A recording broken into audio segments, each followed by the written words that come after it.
ദൈവത്തിൻ്റെ അതിപരിശുദ്ധമായ നാമം വാഴ്ത്തപ്പെടുമാറാകട്ടെ. അനുഗ്രഹമേറിയ ഒരു ദിവസം കൂടി സ്വർഗത്തിലെ ദൈവം നമ്മുടെ ജീവിതത്തിൽ നൽകിയിരിക്കുന്ന വലിയ കൃപകൾക്കായി നമുക്ക് സ്വർഗത്തിലെ ദൈവത്തെ സ്തുതിക്കാം.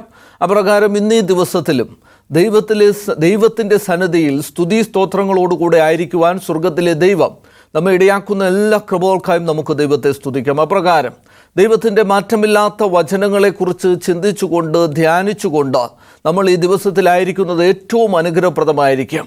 അപ്രകാരം ഈ ഹോപ്പ് TV-യിലായിരുന്നു കൊണ്ട് ദൈവത്തിൻ്റെ മാറ്റമില്ലാത്ത വചനങ്ങളെ ശ്രവിക്കുന്ന ദൈവത്തിൻ്റെ എല്ലാ പ്രിയപ്പെട്ടവരെയും വീണ്ടും വരുന്നവനായ കർത്താവ് യേശുക്രിസ്തുവിൻ്റെ നിസ്തുല്യ നാമത്തിൽ ഈ വചന ശുശ്രൂഷയിലേക്ക് ഹാർദവുമായി സ്വാഗതം ചെയ്തുകൊള്ളുന്നു. നമുക്കെല്ലാവർക്കും പ്രാർത്ഥനയോടെ ആയിരിക്കാം. ഈ നാളുകളിൽ നമ്മൾ ചിന്തിച്ചു കൊണ്ടിരിക്കുന്നത് പുറപ്പാട് പുസ്തകത്തെ ആസ്പദമാക്കി ഈജിപ്റ്റ് ടു കാനാൻ, അല്ലെങ്കിൽ ഇസ്രയേൽ ജനം മിസ്രൈം ദേശത്ത് നിന്നും വാഗ്ദത്ത കനാൻ ദേശത്ത് എത്തുന്നത് വരെ സംഭവിച്ചതായിട്ടുള്ള സംഭവ വികാസങ്ങളെ, കാര്യാദികളെക്കുറിച്ചാണ് നമ്മൾ ചിന്തിച്ചു കൊണ്ടിരിക്കുന്നത്. അപ്രകാരം ഇന്ന് ചിന്തയ്ക്കായി നൽകപ്പെട്ടിരിക്കുന്ന ഭാഗം പുറപ്പാട് പുസ്തകം അതിൻ്റെ 24-ാം അധ്യായം 9-10 വാക്യങ്ങൾ ഇപ്രകാരം പറയുന്നു. അനന്തരം മോശയും അഹരോനും നാദാബും അഹീബുവും ഇസ്രയേൽ മൂപ്പന്മാരിൽ 70 പേരും കൂടെ കയറിച്ചെന്ന് അവർ ഇസ്രയേലിൻ്റെ ദൈവത്തെ കണ്ടു. അവൻ്റെ പാദങ്ങൾക്ക് കീഴെ നീലക്കല്ല് പടുത്ത തളം പോലെയും ആകാശത്തിൻ്റെ സ്വസ്ഥത പോലെയും ആയിരുന്നു. നമുക്ക് കണ്ണുകളടച്ചൊരു നിമിഷം പ്രാർത്ഥിക്കാം. സ്നേഹവാനും പരിശുദ്ധനുമായിരിക്കുന്ന അടിയങ്ങളുടെ വാഴ്ത്തപ്പെട്ട സ്വർഗീയ നല്ല പിതാവാം ദൈവമേ, അനുഗ്രഹമേറിയ സമയത്തിനായി നന്ദിയോടെ സ്തുതിക്കുന്നു, സ്തോത്രം ചെയ്യുന്നു. കഴിഞ്ഞ നാളുകളിൽ അടിയങ്ങളോട് കൂടെ ഇരുന്ന സ്വർഗത്തിലെ ദൈവം ഇന്നേ ദിവസവും അടിയങ്ങളോട് കൂടെ ഇരുന്ന അനുഗ്രഹിക്കപ്പെട്ട വചന ശുശ്രൂഷ നൽകുവാൻ അങ്ങയുടെ പരിശുദ്ധാത്മശക്തിയാൽ അടിയങ്ങളെ നിറച്ച് നയിച്ചവിടെ നിന്ന് അനുഗ്രഹിക്കണമെന്ന് അടിയങ്ങൾക്കായി കാൽവരിയിൽ മരിച്ചുയർത്തന്നേക്കും ജീവിക്കുന്ന യേശുവിൻ നാമത്തിൽ തന്നെ ആമേൻ. നാം തിരുവചനത്തിൽ നോക്കുമ്പോൾ നമുക്ക് കാണുവാൻ സാധിക്കുന്ന അനവധി കാര്യങ്ങളുണ്ട്. ചിലത് വളരെ വേഗത്തിൽ നമുക്ക് മനസ്സിലാവുന്നവയും, എന്നാൽ നമ്മൾ ദൈവത്തിൻ്റെ വചനം ആഴത്തിൽ പഠിച്ചെങ്കിൽ മാത്രമേ നമുക്ക് മനസ്സിലാക്കുവാൻ സാധിക്കുന്നതായിട്ടുള്ള ചില സംഭവ വികാസങ്ങളും ദൈവത്തിൻ്റെ വചനത്തിലുണ്ട്. അപ്രകാരത്തിൽ പെട്ടതായിട്ടുള്ള ഒരു കാര്യമാണ് ഇന്ന് ഞാൻ നിങ്ങളോട് സംസാരിക്കുവാൻ ആഗ്രഹിക്കുന്നത്. ദ മിസ്സിംഗ് കളർ, അല്ലെങ്കിൽ നഷ്ടപ്പെട്ടു പോയ ഒരു നിറത്തെക്കുറിച്ചാണ് ഇന്ന് ഞാൻ നിങ്ങളോട് സംസാരിക്കുവാൻ ആഗ്രഹിക്കുന്നത്. നമ്മൾ പുറപ്പാട് പുസ്തകം 25-ാം അധ്യായം അതിൻ്റെ 4-ാമത്തെ വാക്യത്തിൽ ഇപ്രകാരം പറയുന്നു. നീലനൂൽ, ധൂമ്രനൂൽ, പിരിച്ച പഞ്ഞിനൂൽ, ചുവപ്പുനൂൽ. ഇവിടെ 4 നിറങ്ങളെക്കുറിച്ച് പറഞ്ഞിരിക്കുന്നു. നീലനൂൽ, ധൂമ്രനൂൽ, പിരിച്ച പഞ്ഞിനൂൽ, ചുവപ്പുനൂൽ. ഈ 4 നിറങ്ങളെ നമുക്ക് പുറപ്പാട് പുസ്തകത്തിൽ ഉടനീളം കാണുവാൻ സാധിക്കും. ഈ 4 നിറങ്ങളിലൂടെ ദൈവം നമ്മോട് എന്താണ് സംസാരിക്കുന്നത് എന്ന് നാം ചിന്തിക്കേണ്ടത് ഏറ്റവും അത്യന്താപേക്ഷിതമാണ്. പ്രത്യേകിച്ച് മഹാപുരോഹിതനായിരിക്കുന്ന അഹരോൻ്റെ വസ്ത്രത്തിൽ ഇതിൽ 3 നിറങ്ങൾ നമുക്ക് കാണുവാൻ സാധിക്കും. നീലനൂല്, ധൂമ്രനൂല്, ചുവപ്പ് നൂല്. അതുപോലെ വിശുദ്ധ മന്ദിരത്തിൻ്റെ എല്ലാ ഭാഗങ്ങളിലും, അതായത് പ്രത്യേകിച്ച് വിശുദ്ധ മന്ദിരത്തിൻ്റെ വസ്ത്രവുമായി ചേരുന്ന, അല്ലെങ്കിൽ തിരശ്ശീലയുമായി ചേരുന്ന ഭാഗങ്ങളിലൊക്കെയും ഈ നീലനൂല്, ചുവപ്പ് നൂല്, ധൂമ്രനൂല് എന്നിവ ഉപയോഗിച്ചിരിക്കുന്നതായിട്ട് നമുക്ക് കാണുവാൻ സാധിക്കും. അപ്പോൾ ഇതിലൂടെ സ്വർഗത്തിലെ ദൈവത്തിൻ്റെ ജനത്തെ വലിയൊരു സത്യം പഠിപ്പിക്കുന്നതായിട്ട് നമുക്ക് മനസ്സിലാക്കുവാൻ സാധിക്കും.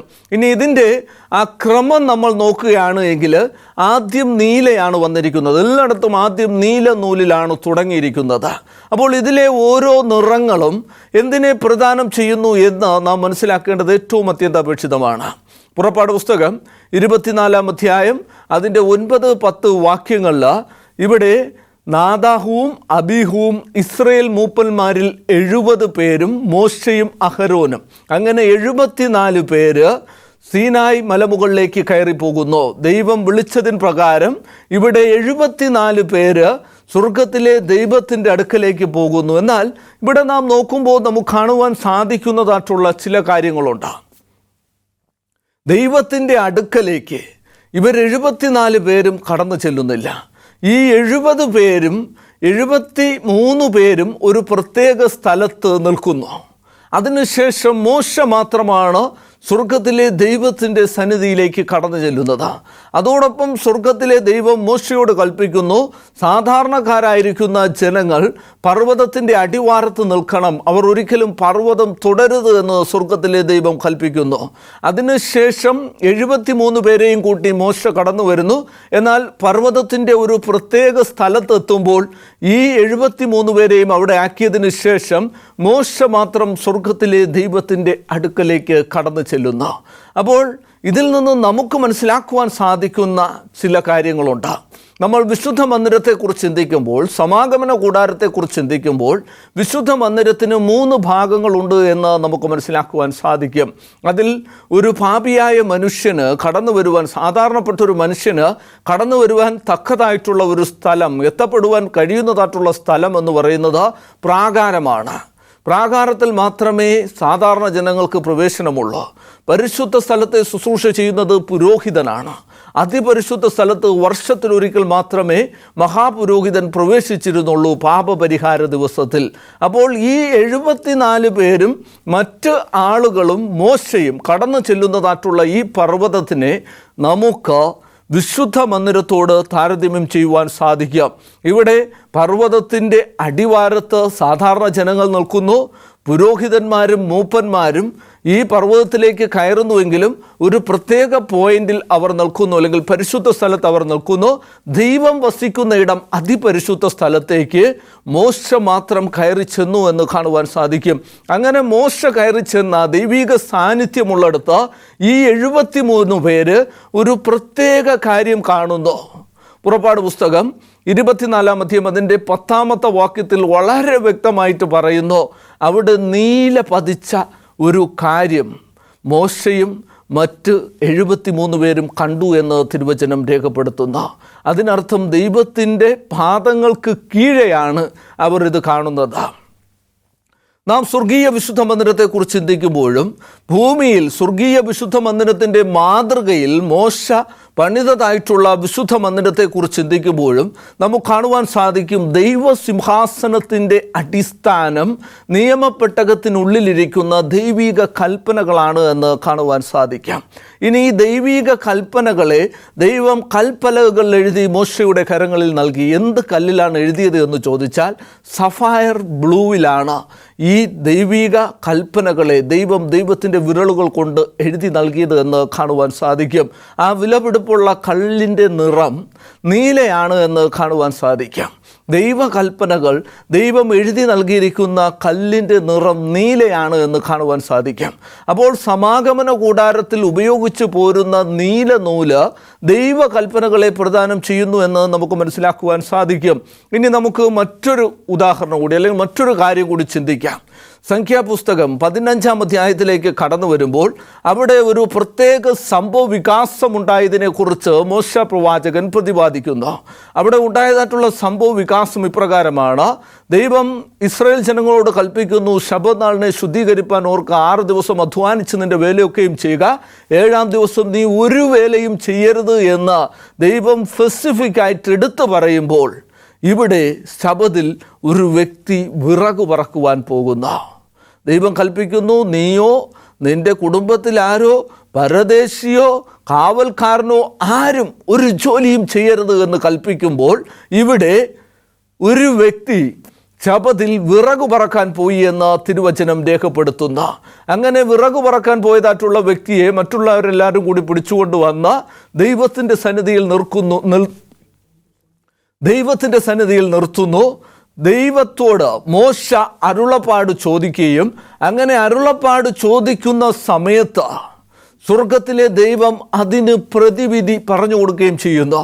അങ്ങനെ ആ വ്യക്തിയെ കല്ലെറിഞ്ഞു കൊല്ലുന്നതായിട്ട് കാണുവാൻ സാധിക്കും. പാളയത്തിന് പുറത്ത് കൊണ്ടുപോയി ശബ്ബത്ത് ലംഘിച്ചതായിട്ടുള്ള വ്യക്തിയെ കല്ലെറിഞ്ഞു കൊല്ലുന്നു. അങ്ങനെ കല്ലെറിഞ്ഞു കൊന്നതിന് ശേഷം ഇവിടെ ദൈവം ചെയ്യുന്ന ചില കാര്യങ്ങളെ നമുക്ക് കാണുവാൻ സാധിക്കാം.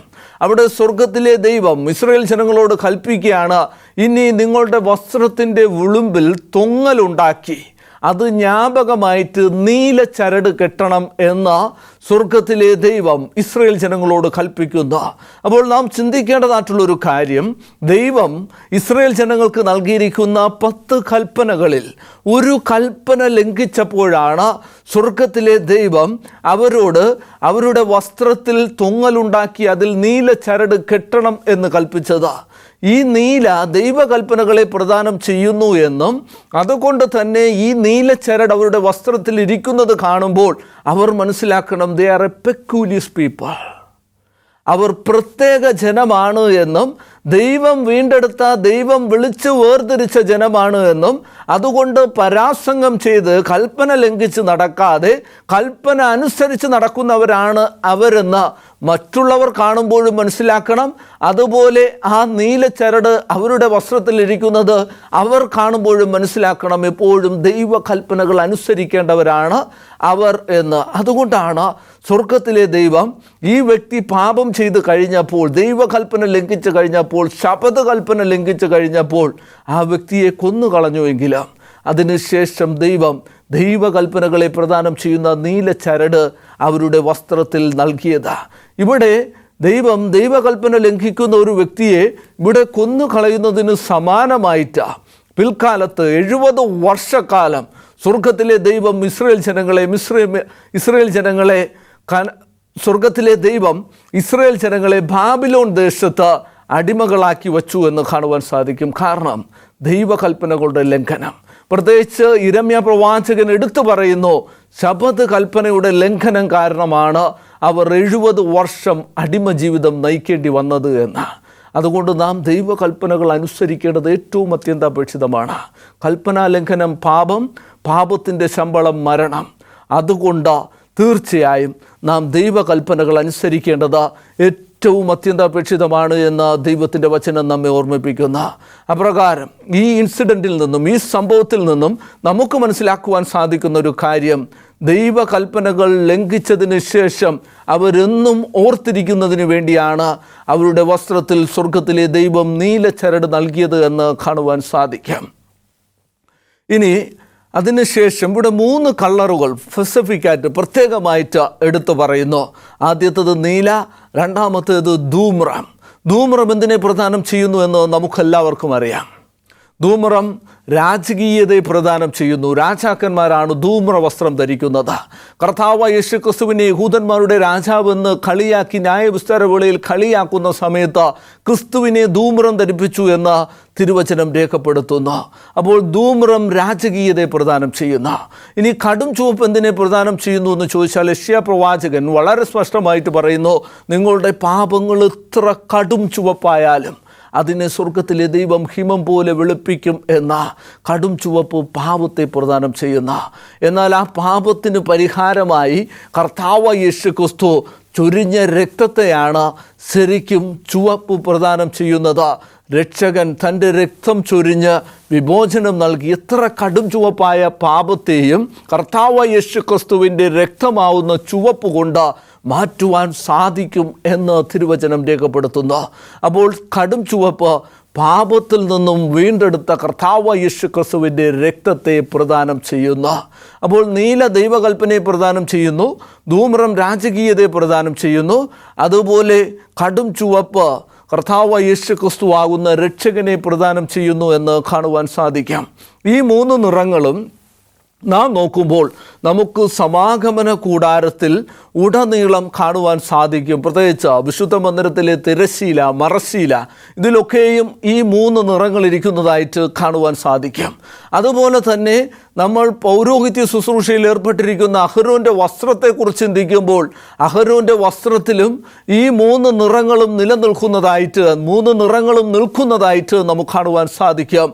ഇതിൽ നിന്നും നാം മനസ്സിലാക്കേണ്ടതായിട്ടുള്ളൊരു കാര്യം, വിശുദ്ധ മന്ദിരത്തിലെ ഓരോ നിറങ്ങളും ഓരോ കാര്യങ്ങളെ പ്രദാനം ചെയ്യുന്നു എന്ന് കാണുവാൻ സാധിക്കാം. ഇവിടെ പാപത്തിൽ നിബന്ധിച്ചിരിക്കുന്ന മനുഷ്യനെ, കൽപ്പനാ ലംഘനമായിരിക്കുന്ന പാപത്തിലായിരിക്കുന്ന മനുഷ്യനെ, ദൈവകൽപ്പനകളുടെ ലംഘനമായിട്ട് പാപമുണ്ടായ മനുഷ്യനെ കർത്താവായ യേശു ക്രിസ്തുവിൻ്റെ രക്തത്താൽ വീണ്ടെടുത്ത അവനെ രാജകീയ പദവിയിൽ എത്തിക്കുന്നു. ഈ 3 നിറങ്ങളെയും കുറിച്ച് നാം ചിന്തിക്കുമ്പോൾ നമുക്ക് അപ്രകാരമാണ് മനസ്സിലാക്കുവാനുള്ളത്. എന്നാൽ നമ്മൾ പുതിയ നിയമപുസ്തകത്തിലേക്ക് കടന്നു വരുമ്പോൾ വെളിപ്പാട് പുസ്തകം 17-ാം അധ്യായവും 18-ാം അധ്യായവും നാം വായിക്കുമ്പോൾ അവിടെ പെരുവെള്ളത്തിന്മീതെ ഇരിക്കുന്ന ചുവന്ന മൃഗത്തിന് മുകളിലിരിക്കുന്ന ഒരു വേശ്യയെക്കുറിച്ച് ദൈവത്തിൻ്റെ വചനം നമുക്ക് കാണിച്ചു തരുന്നു. തിരുവചനാടിസ്ഥാനത്തിൽ സ്ത്രീ സഭയെ പ്രദാനം ചെയ്യുന്നു എന്ന് നമുക്ക് മനസ്സിലാക്കുവാൻ സാധിക്കാം. അപ്പോൾ സഭയെ പ്രദാനം ചെയ്യുന്ന സ്ത്രീയെ ഇവിടെ ദൈവത്തിൻ്റെ വചനം വേശ്യ സ്ത്രീ, മ്ലേച്ഛതകളുടെ മാതാവ്, മർമ്മം മഹദിയാം ബാബിലോൺ എന്നൊക്കെയും വിശേഷിപ്പിക്കുമ്പോൾ വെളിപ്പാട് പുസ്തകം 12-ാം അധ്യായത്തിൽ സൂര്യനെ അണിഞ്ഞ സ്ത്രീ, അവളുടെ കാൽ കീഴിൽ ചന്ദ്രനും തലയിൽ 12 നക്ഷത്രങ്ങളുമുള്ള നോവ് കിട്ടി പ്രസവിക്കാറായ ഒരു സ്ത്രീയെ ദൈവത്തിൻ്റെ വചനം കാണുന്നു. അത് ദൈവത്തിൻ്റെ സത്യസഭയാണ് എന്നും വെളിപ്പാട് പുസ്തകം 17-ാം അധ്യായത്തിൽ കാണുന്ന സ്ത്രീ അസത്യസഭയാണ് എന്നും നമുക്ക് കാണുവാൻ സാധിക്കും. ഇനി വിദഗ്ധരുടെ അഭിപ്രായ പ്രകാരം വേദപുസ്തകം നമ്മൾ സസൂക്ഷ്മം പഠിക്കുമ്പോൾ 17-ാം അധ്യായം വീഴ്ച ഭവിച്ചതായിട്ടുള്ള കത്തോലിക്ക സഭയെ പ്രദാനം ചെയ്യുന്നു എന്ന് നമുക്ക് വളരെ വ്യക്തമായിട്ട് മനസ്സിലാക്കുവാൻ സാധിക്കും. എന്നാൽ ഇവിടെ ഈ സ്ത്രീയെ കാണുന്നതായിട്ടുള്ള വെളിപ്പാടുകാരനായ യോഹന്നാൻ അവിടെ ധൂമ്ര നിറവും ചുവപ്പ് നിറവും കാണുന്നു. പക്ഷേ അവിടെ നീല നിറം കാണുന്നില്ല. ദൈവത്തിൻ്റെ കൽപ്പനകളെ പ്രദാനം ചെയ്യുന്ന നീല നിറം അവിടെ കാണുന്നില്ല എന്ന് കാണുവാൻ സാധിക്കാം.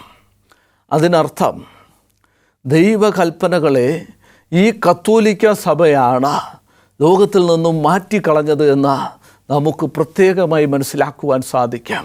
നമ്മൾ സംഖ്യാപുസ്തകം അതിൻ്റെ 15-ാം അധ്യായത്തിലേക്ക് വരുമ്പോൾ ഒരു വ്യക്തി ദൈവത്തിൻ്റെ ശബത്ത് കൽപ്പനകളെ ലംഘിച്ചത് കൊണ്ടാണ് ദൈവം ആ വ്യക്തിയെ കല്ലെറിഞ്ഞ് കൊല്ലുവാൻ പറഞ്ഞതും അതിനുശേഷമാണ് ദൈവകൽപ്പനകളുടെ നിറത്തെ പ്രദാനം ചെയ്യുന്ന, അല്ലെങ്കിൽ നിറം സഫയർ ബ്ലൂ, അതിനെ പ്രദാനം ചെയ്യുന്ന നീല നൂൽ അവരുടെ വസ്ത്രത്തിൽ നൽകിയത് എന്നും നമുക്ക് മനസ്സിലാക്കുവാൻ സാധിക്കാം. അങ്ങനെ ദൈവം നൽകിയതായിട്ടുള്ള ആ നീല ദൈവകൽപ്പനകളെ പ്രദാനം ചെയ്യുന്നു. തലമുറ തലമുറയായി ഇസ്രായേൽ ജനം തങ്ങളുടെ വസ്ത്രത്തിൻ്റെ വിളുമ്പിൽ ആ നീല ചരട് കെട്ടിയിരുന്നു എന്ന് കാണുവാൻ സാധിക്കും. ഇനി കർത്താവ് യേശു ക്രിസ്തു ഈ ഭൂമിയിലായിരുന്ന സമയത്ത് ക്രിസ്തു നടന്നു പോകുന്ന വേളയിൽ 12 വർഷക്കാലം രക്തസ്രാവം പിടിച്ച സ്ത്രീ അവൻ്റെ വസ്ത്രത്തിലൊന്ന് തൊട്ടാൽ എനിക്ക് സൗഖ്യം പ്രാപിക്കുമെന്ന് പറഞ്ഞ് ആ സ്ത്രീ പിടിച്ചത് ക്രിസ്തുവിൻ്റെ ഈ വസ്ത്രത്തിൻ്റെ തൊങ്ങലിലായിരുന്നു. കർത്താവ് യേശു ക്രിസ്തുവിനെ കുറിച്ച് പറയുമ്പോൾ പാപമൊഴികെ മറ്റെല്ലാത്തിലും സമൻ, മനുഷ്യന് സമനായിരിക്കുന്ന ക്രിസ്തു, ഊനമില്ലാത്ത കുഞ്ഞാട്, ഈ ഭൂമിയിൽ പാപമില്ലാതെ ജീവിച്ച, ദൈവകൽപ്പനകൾ കൃത്യമായി അനുസരിച്ച് ജീവിച്ച ഒരു വ്യക്തി കർത്താവ് യേശു ക്രിസ്തു ആയിരുന്നു. ആ ക്രിസ്തുവിൻ്റെ വസ്ത്രത്തിലെ തൊങ്ങലിന്, നീലച്ചരടിന് പ്രധാനമായ അർത്ഥങ്ങളുണ്ടായിരുന്നു. ആ അർത്ഥവത്തായ നീലച്ചരടിൽ പിടിച്ചുകൊണ്ട് ആ സ്ത്രീ തൻ്റെ പാപങ്ങൾക്കൊക്കെയും കർത്താവ് യേശു ക്രിസ്തുവിനോട് മോചനം ആവശ്യപ്പെട്ടു എന്ന് നമുക്ക് മനസ്സിലാക്കുവാൻ സാധിക്കാം. ആ ഞൊടിയിടയിൽ തന്നെ സൗഖ്യദായകനാകുന്ന ക്രിസ്തുവിൽ നിന്നും ആ സ്ത്രീക്ക് സൗഖ്യം ലഭിച്ചു എന്ന് കാണുവാൻ സാധിക്കും. ആ ക്രിസ്തുവിൻ്റെ അടിപ്പിണരുകളാൽ നമുക്ക് സൗഖ്യം വന്നിരിക്കുന്നു എന്ന് തിരുവചനം രേഖപ്പെടുത്തിയിരിക്കുന്നു. അങ്ങനെ ക്രിസ്തുവിൻ്റെ വസ്ത്രത്തിൻ്റെ തൊങ്ങലിൽ തൊട്ട നീലച്ചരടിൽ പിടിച്ച സ്ത്രീക്ക് അവിടെ സൗഖ്യമുണ്ടായി എന്ന് തിരുവചനം രേഖപ്പെടുത്തിയിരിക്കുന്നു. പുതിയ നിയമത്തിലെ മ്ലേച്ഛതകളുടെ മാതാവായിരിക്കുന്ന സ്ത്രീയെ കാണുമ്പോൾ ദൈവത്തിൻ്റെ വചനം മറ്റ് 2 നിറങ്ങളെയും കുറിച്ച് പറഞ്ഞിരിക്കുന്നു, ധൂമ്രത്തെയും ചുവപ്പിനെയും. എന്നാൽ നീല അവിടെ ഇല്ല എന്ന് കാണുവാൻ സാധിക്കാം. AD 321 കോൺസ്റ്റന്റൈൻ ചക്രവർത്തി ക്രിസ്തുമതം സ്വീകരിച്ച സമയം മുതൽ ഈ ശബത്തിൻ്റെ പരിശുദ്ധിയെ കത്തോലിക്ക സഭ ഞായറാഴ്ചയിലേക്ക് മാറ്റിക്കളഞ്ഞു എന്ന ചരിത്രം രേഖപ്പെടുത്തുന്ന, ഇത് മുന്നമേ മനസ്സിലാക്കിയ സ്വർഗത്തിലെ ദൈവം വെളിപ്പാടുകാരനായ യോഹന്നാന് പത്മോസ് ദ്വീപിൽ തൻ്റെ ദർശനത്തെ നൽകുമ്പോൾ മനഃപൂർവമായും ആ സ്ത്രീ ഉപേക്ഷിച്ച നിറത്തെക്കുറിച്ച് വളരെ സ്പഷ്ടമായിട്ട് വെളിപ്പാട് പുസ്തകത്തിലൂടെ നമുക്ക് രേഖപ്പെടുത്തി നൽകുന്നതായിട്ട് കാണുവാൻ സാധിക്കാം.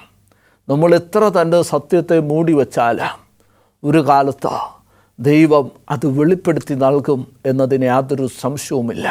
ഈ സത്യങ്ങളൊക്കെയും മനസ്സിലാക്കാതിരിക്കുന്നതിന് വേണ്ടിയാണ് കത്തോലിക്ക സഭ വർഷങ്ങളോളം 1260 വർഷക്കാലം പുരോഹിതന്മാർക്കല്ലാതെ സാധാരണപ്പെട്ടവർക്ക് ദൈവത്തിൻ്റെ വചനം ലഭ്യമാക്കാത്ത രീതിയിൽ അവരെ പീഡിപ്പിക്കുകയും ദൈവത്തിൻ്റെ വചനം ഒളിപ്പിച്ചു വയ്ക്കുകയും ചെയ്തു. എന്നാൽ കാലസമ്പൂർണതയിൽ കാലമെത്തിയപ്പോൾ ദൈവത്തിൻ്റെ നവോത്ഥാന വക്താക്കൾ ദൈവത്തിൻ്റെ വചനം പഠിച്ച് സത്യത്തെ മനസ്സിലാക്കി ഇന്നും സത്യം മനസ്സിലാക്കിക്കൊണ്ടിരിക്കുന്നു. അങ്ങനെ സത്യം നമ്മളെ സ്വതന്ത്രമാക്കുമെന്ന് ദൈവത്തിൻ്റെ വചനം പറയുന്നു. അങ്ങനെ ദൈവത്തിൻ്റെ പ്രിയപ്പെട്ടവർക്ക് ദൈവം വെളിപ്പെടുത്തി കൊടുത്ത അനേകം സത്യങ്ങളിൽ ഒന്നാണ് ഈ സത്യം എന്ന് നമുക്ക് മനസ്സിലാക്കുവാൻ സാധിക്കാം. അതുകൊണ്ട് ഈ കാലഘട്ടത്തിലെ സത്യത്തിൽ നിന്നും വീണുപോയ മർമ്മം മഹദിയാം ബാബിലോണിന്, കത്തോലിക്ക സഭയ്ക്ക് ആ സത്യം നഷ്ടപ്പെടുത്തി കളഞ്ഞു. അല്ലെങ്കിൽ ആ നീലയെ, സത്യത്തെ അവർ നഷ്ടപ്പെടുത്തി കളഞ്ഞു. അതാണ് ഈ വെളിപ്പാട് പുസ്തകം 17-ാം അധ്യായത്തിൽ നിന്നും നമുക്ക് മനസ്സിലാക്കുവാൻ സാധിക്കുന്നത്. അതുകൊണ്ടാണ് നമ്മൾ പുറപ്പാട് പുസ്തകം നോക്കുമ്പോൾ വിശുദ്ധ മന്ദിരത്തിൽ നീലനൂലും ചുവപ്പ് നൂലും ധൂമ്രനൂലും ഉണ്ട് എങ്കിലും, അല്ലെങ്കിൽ നീലയും ചുവപ്പും ധൂമ്രവും നിറങ്ങളുണ്ട് എങ്കിലും, വെളിപ്പാട് പുസ്തകം 17-ാം അധ്യായത്തിലേക്ക് കടന്നു വരുമ്പോൾ രാജകീയതയെ പ്രദാനം ചെയ്യുന്ന ധൂമ്രവും കർത്താവ് യേശു ക്രിസ്തുവിൻ്റെ രക്തത്തെ പ്രദാനം ചെയ്യുന്ന ചുവപ്പും മാത്രമേ ഉള്ളൂ.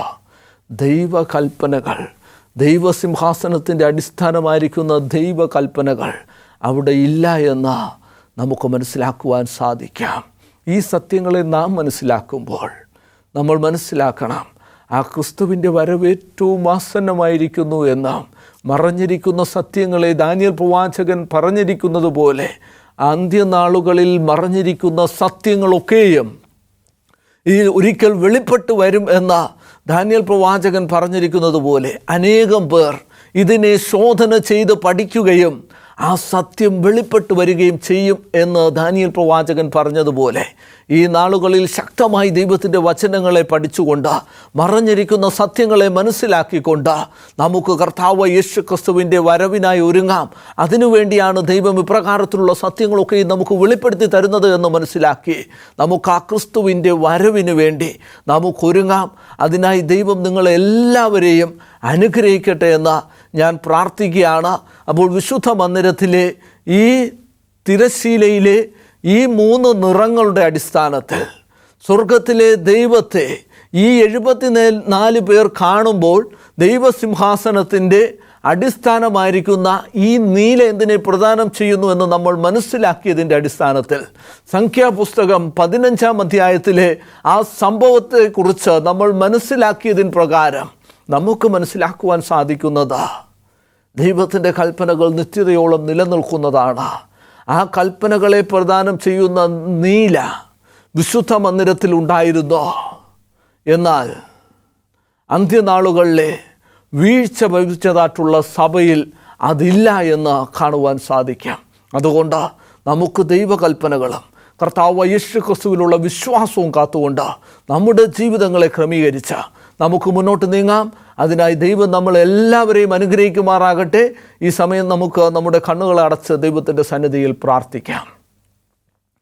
സകലത്തിൻ്റെ ഉറവിടമായിരിക്കുന്ന അടിയും കൂടെ വാഴ്ത്തപ്പെട്ട ആ സ്വർഗീയ നല്ല പിതാവാം ദൈവമേ, സകല ജ്ഞാനത്തിൻ്റെയും സകല അനുഗ്രഹത്തിൻ്റെ ഉറവിടമായിരിക്കുന്ന സ്വർഗത്തിലെ നല്ല പിതാവാം ദൈവമേ, അനുഗ്രഹമേറിയ സമയത്തിനായി നന്ദിയോടെ സ്തുതിക്കുന്നു, സ്തോത്രം ചെയ്യുന്ന അവിടുന്ന് മോശയിലൂടെ സ്ഥാപിച്ച വിശുദ്ധ മന്ദിരത്തിലെ 3 നിറങ്ങളെക്കുറിച്ച് അടിയങ്ങൾ ചിന്തിച്ചു.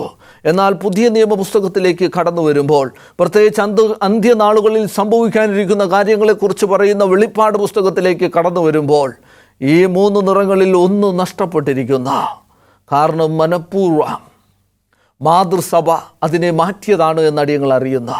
എന്നാൽ കർത്താവ് അവിടുന്ന് വെളിപ്പെടുത്തി തന്ന സത്യത്തിനായി നന്ദിയോടെ സ്തുതിക്കുന്നു, സ്തോത്രം ചെയ്യുന്ന അപ്രകാരം അടിയുടെ ജീവിതങ്ങളെ ക്രമീകരിച്ച ദൈവകൽപ്പനയും യേശുക്കളുടെ വിശ്വാസവും കാത്തുകൊണ്ട് മുന്നോട്ട് ജീവിക്കുവാൻ എൻ്റെ ദൈവ അടിയങ്ങളെ ശക്തിപ്പെടുത്തണം, ബലപ്പെടുത്തണം, അനുഗ്രഹിക്കണമെന്ന് അടിയക്കായി കാൽവരിയിൽ മരിച്ചുയർത്തുന്നേക്കും ജീവിക്കുന്ന യേശുവിൻ നാമത്തിൽ തന്നെ ആമേൻ.